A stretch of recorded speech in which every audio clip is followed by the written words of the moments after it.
মানে এটা আমাদের স্মৃতি বলা আছে, যেই হোক যেটাই হোক এরকম পেলেই কিন্তু আমরা অ্যাকশন নেব। ঠিক যেমনভাবে আমরা ডিজের ক্ষেত্রে এবারে আমরা পরীক্ষার্থীদের কাছ থেকে বিশেষ করে আমাদের প্রত্যেকটা থানার যারা আছে তারা এটা সাধুবাদ পাচ্ছে। আমরা খুব মোটিভেটেড হয়ে আমরা এটা বলেছি আমাদের সহকর্মীদেরকে যে আপনাদের সব বাড়িতেও কিন্তু বাচ্চারা পরীক্ষাটা দেয়, তো যে কেউ আনন্দ করুক। আনন্দ করার অধিকারের সঙ্গে সঙ্গে এই অধিকারগুলো খুব জরুরি আছে। এটা বয়স্ক মানুষের সুস্থভাবে বাঁচার অধিকার।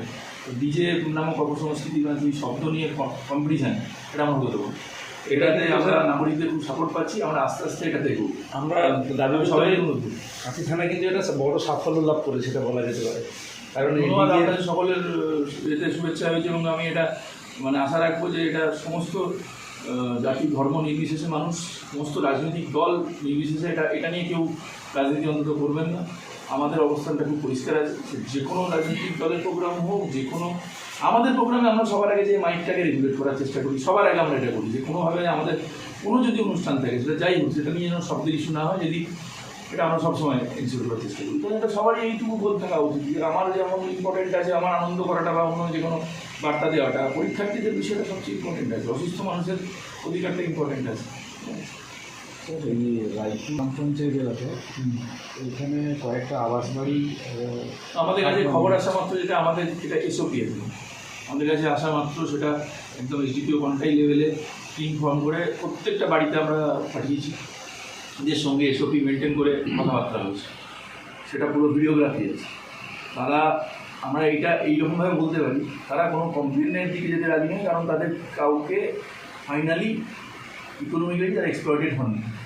তো এটা আমরা বলতে পারি যে এটা আমাদের একটা যে কন্ট্রোল রুমের লাইনটা আছে মানে নাম্বারটা, সেটা দেখা যায় একটা আছে ডিটারেন্স, যেটা উনি বলছিলেন যে এটা কাজ করেছে। কারণ যখনই এই বিষয়টা এসছে যে এই খবরটা এবং আপনারাও সামনে নিয়ে আসছেন বা এই কন্ট্রোল রুমে ফোন গেছে, তখনই আমার মনে হয় যে কোনো বিষয়টা ঘটতে পারত কিন্তু ঘটিল না, এরকম বিষয়টি হয়েছে।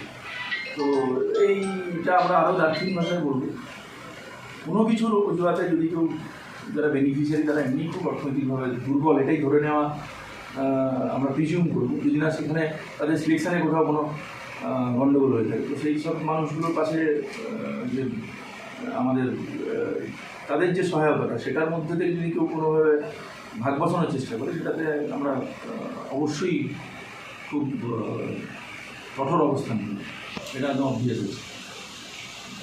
কিন্তু এটা অ্যাট দ্য সেম টাইম যে কোনো অভিযোগ এলে, অভিযোগ যে কেউ বিরুদ্ধে করতে হবে, আমাকে that should be back by minimum evidence. তো এটা আমরা বারবারই বলেছি। তো সুতরাং আমার মনে হয় কেউ চাওয়ার আগে 10 বার পাবে। আমরা যদি কারো এটা অডিও ক্লিপ ভিডিও ক্লিপ কিছু একটা পেয়ে যাই যে কেউ টাকা চাইছে, আজকের দিন মোবাইলের যুগ, ক্যামেরা হাবি জাবি সিসিটিভি ভর্তি সব জায়গায়, কেউ যদি এটা করার কথা ভাবছেন তো আমার মনে হয় আর এই সাহস কেউ দেখাবেন না, দেখালেই ভালো। এই জন্য কিন্তু আমরা আমাদের যে ম্যানুয়াল ইন্টেলিজেন্স, আমাদের সবকটা স্ক্রিনকে আমরা খুব অ্যাক্টিভেটেড করে দিয়েছি, তার সঙ্গে আমাদের কন্ট্রোল রুম নাম্বার তো আছে। শহরে সিকিউরিটি আছে।